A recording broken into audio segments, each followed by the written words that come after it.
अभी बेरिश हरामी पैटर्न देख लेते हैं। देखो ये भी बहुत इंपॉर्टेंट पैटर्न होता है मार्केट में, एक्चुअली ये बहुत ज़्यादा वर्क करता है। मैं भी इसको यूज़ करता हूँ। एटलीस्ट इसकी एक्यूरेसी आप समझ जाओ 70% इसकी एक्यूरेसी है। अगर ऐसा कुछ पैटर्न बनता है डेली टाइम फ्रेम पे तो ये एक्चुअली 70% टाइम वर्क करता है। और इसको इनसाइड कैंडल भी बोलते हैं। अभी मैं इसके पीछे का आपको लॉजिक समझाता हूँ क्यों होता है ये। देखो क्या होता है, स्टॉक लगातार अप ट्रेंड में रहता है कि लगातार ऊपर साइड जाता रहता है, अब ऊपर नेक्स्ट जाता रहता है। अभी क्या होता है, एक दिन यहाँ पे एक कैंडल बनती है और अगले दिन क्या होती है, यहाँ पे बाइंग की कैंडल है बट अगले दिन सेलिंग की कैंडल आती है। बट सेलिंग इतनी स्ट्रांगली सेलिंग नहीं होती, इसके बीच में ही रह जाती है। मतलब ये जो ये कैंडल बनी है ना उसके प्रीवियस डे की, उसके बीच में ही क्लोजिंग होगी कैंडल की। तो इससे क्या होता है कि यहाँ पे सेलर आए हैं, जैसे ये सेलर का जोन है, पर इतने भी एक्टिवली सेलर नहीं आए कि इसको नीचे लेके जा पाए, और बायर्स ने भी अपनी प्रॉफिट बुकिंग नहीं की। बट अगले दिन क्या हुआ, अगले दिन यहाँ पे इसका रेंज का ब्रेकआउट हो गया। मतलब हम ये रेंज मार्क कर देते ऊपर साइड नीचे साइड, जिस साइड भी ब्रेकआउट होता है, जिस साइड भी ऊपर नीचे होता है, हम उस साइड ट्रेड लेते हैं। अभी फॉर एग्जांपल नीचे साइड यहाँ पे ही होता है, बेरिश एंगल्फिंग एंड बेरिश हरामी का पैटर्न का यहीं पे होता है, और नीचे साइड हुआ है ब्रेकडाउन। तो क्या होता है, थोड़े बहुत बायर्स ने जो यहाँ पे बाइंग की होगी उन्होंने प्रॉफिट बुकिंग भी करना चालू करते हैं, और सेलर यहाँ पे जो जोन से सेलिंग करते हैं वो भी एक्टिव होकर सेलिंग करते हैं। तो यहाँ पे पूरा ट्रेंड अप ट्रेंड से डाउन ट्रेंड में हो जाता है। ये पैटर्न की साइकोलॉजी है। अभी इसको पढ़ते हैं। देखो यहाँ पे इन अप ट्रेंड द हरामी cancel the large white candle follow by the small white black candle that with in the previous session. देखो यहाँ पे लास्ट सेशन लार्ज एक कैंडल बनती है, उसके अंदर एक छोटी सी कैंडल बनती है बेरिशनेस की, और हम इसका क्या करते हैं, हाई लो मार्क कर लेते हैं। तो फिर जैसे ही नीचे साइड से ब्रेकआउट होता है यहाँ पे ट्रेंड रिवर्सल हो जाता है। कंफर्मेशन मिलना बहुत ज़रूरी है इसमें। अभी क्राइटेरिया में आपको दिखेगा, देखो एक सेकेंड। तो देखो the first candle is white colour and the body of second candle is black. Means पहली कैंडल ग्रीन होनी चाहिए, उसके बाद वाली कैंडल रेड होनी चाहिए। The second day open lower than the closing price of period day. मतलब जो सेकेंड डे ओपनिंग होगी वो कम से कम उसके नीचे साइड ही होनी चाहिए, ऊपर साइड नहीं होनी चाहिए ओपनिंग, क्योंकि फिर वो चेंज हो जाएगा reversal. For reversal signal confirmation needed. मतलब अगर रिवर्सल जानना है तो वो कन्फर्मेशन होना ही चाहिए। मतलब अगर ये कैंडल बनी है, अगर ये इनसाइड कैंडल बनी है तो उसके नीचे कम से कम ब्रेकआउट होना चाहिए। ब्रेकआउट होना बहुत इंपॉर्टेंट है, बिना ब्रेकआउट के आप नहीं बोल सकते हो कि हाँ चेंज हो गया है। और long white candle acquire and of the trend. मतलब जितना बड़ा ग्रीन कैंडल आएगा वो उतना चांसेस है कि यहाँ पे ट्रेंड एंड हो जाए।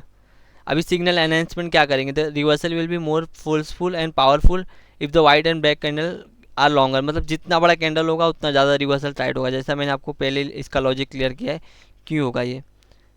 The lower the black candle close down and the white candle. मतलब जैसा मैंने आपको कहा कि यहाँ पे कैंडल है, जितना नीचे क्लोज होगा, मतलब फॉर एग्जांपल ये ग्रीन कैंडल है और ये रेड कैंडल है, ये जितना उसके नीचे क्लोज होगी ना उतना अच्छा है। बिकॉज क्या होगा, इससे पता चलेगा सेलर की साइकोलॉजी। यहाँ पे सेलर की साइकोलॉजी पता चल रही है कि मार्केट क्लोज हो गया, इसके वजह से कैंडल और नीचे नीचे क्लोज हुई। बट अगर मार्केट चालू रहता तो हम इसको और नीचे लेके जा सकते थे, मार्केट बंद होने की वजह से नहीं गए। और अगर अगले दिन नीचे खुल गया तो फिर वो पूरा नीचे लेके चले जाएंगे, ठोक देंगे। अभी पैटर्न की साइकोलॉजी तो मैंने आपको बता दिया कि यहाँ पे प्रॉफिट बुकिंग होती है थोड़ी बहुत। एक दिन कन्फ्यूजिंग होता है, मीन्स यहाँ पे कन्फ्यूजन क्रिएट होता है। बायर सेलर सोचते हैं, थोड़े बहुत सेलर एक्टिव होते हैं, थोड़े बहुत बायर डरते हैं। पर अगले दिन जैसे ही कन्फर्मेशन मिलता है तो बायर्स कन्फर्म हो जाते हैं कि फटफट प्रॉफिट बुकिंग करके निकलो, और सेलर और दबा के बेचते हैं। तो फिर क्या होता है, पूरा प्राइस नीचे डाउन ट्रेंड में।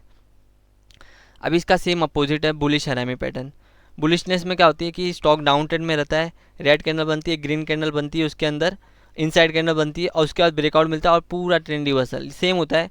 सेलर सेल करते रहते हैं, यहाँ पे थोड़े बहुत बायर्स दिखते हैं, फिर बायर्स ने थोड़ी बहुत दिखती है बट एक्चुअली ज़्यादा नहीं दिखती, कैंडल अंदर ही रहती है। बट एक्चुअली अगले दिन क्या होता है, ओपनिंग हायर होती है, यहाँ पे जितने बायर्स रहते हैं जो सेल किए रहते हैं वो बाय करते हैं, और बायर्स ने और बाय करते हैं, तो क्या होती है, बाइंग आ जाती है और पूरा ट्रेंड रिवर्सल हो जाता है।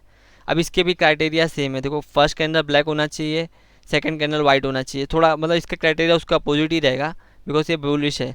अब the long black candle can occur and the end of the trend same है। The second day open higher than the close of the previous day. जो सेकंड डे की ओपनिंग होनी चाहिए, जो मीन ओपनिंग होगी जो कैंडल इनसाइड कैंडल के बाद, वो हायर ही होनी चाहिए। नीचे हुई तो फिर वो नहीं है, पैटर्न बन कैंसिल हो गया। For reversal signal confirmation required. जैसा मैंने कहा कि यहाँ पे कम से कम उसका ब्रेकआउट होना चाहिए, कन्फर्मेशन होना चाहिए, तभी वो ट्रेंड रिवर्सल मानेंगे। अब देखो यहाँ पे क्या सिग्नल एनहेंसमेंट क्या करेंगे, the reversal will be more forceful if the black candle and white candle are longer. जितने बड़े कैंडल बनेंगे उतना ज़्यादा फोर्सफुली रिवर्सल होने के चांसेस है। If the white candle close up on the black candle then reversal will be acquire in the converging minor despite the size of white candle. Means white candle closing up the black candle, मतलब जितना बड़ा ऊपर close होगा, जैसे मैंने आपको कहा कि जितना ऊपर क्लोज होगा, जैसे डाउन ट्रेंड में क्या किया कि जितना नीचे क्लोज होगा उतना अच्छा है, कि सेलर सोच रहे हैं मार्केट बंद हो गया इसकी वजह से सेलर बंद कर देना, अगर मार्केट चालू होता सेलर और नीचे लगाए थे। सेम इसका अपोजिट क्या होगा, बाइंग के लिए बायर सोच रहे इसके लिए क्लोज हो गया मार्केट, इसके लिए और ऊपर नहीं लेके पाए, अगर मार्केट चालू होता तो बायर्स और ऊपर लेके जाते। अभी पैटर्न की साइकोलॉजी तो हमने बात किया कि सिंपली बायर्स क्या सोचते हैं, डाउन ट्रेंड में आता है इसके लिए वो ऊपर लेके जाने की कोशिश करते हैं।